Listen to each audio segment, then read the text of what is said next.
C'est aussi terminer les choses au sens plus large.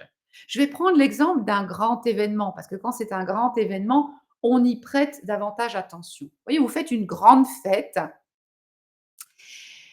eh bien, il y a beaucoup de temps, vous allez vous en rappeler, vous allez prendre du temps pour ranger. D'ailleurs, des gens vont rester pour vous aider à ranger, pour nettoyer.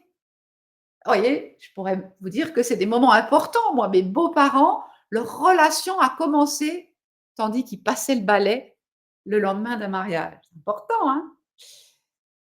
Faire place nette, vous voyez? Ça, c'est des choses qu'on a vraiment conscience que ça prend du temps et que c'est important de le faire. Alors, chacun ses goûts, hein, mais on aime souvent le faire dans l'élan, hein, avant d'aller se coucher, si on a reçu du monde en soirée, pour vraiment terminer la soirée.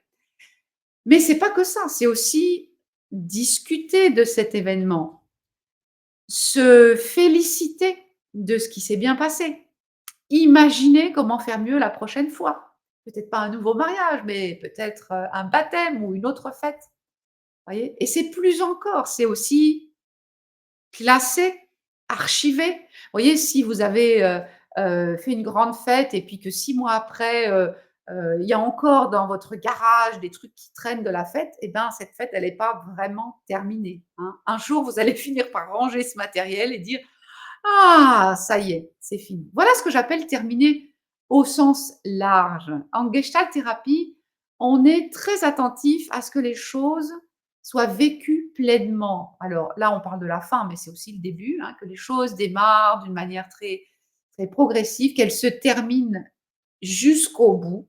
Voilà.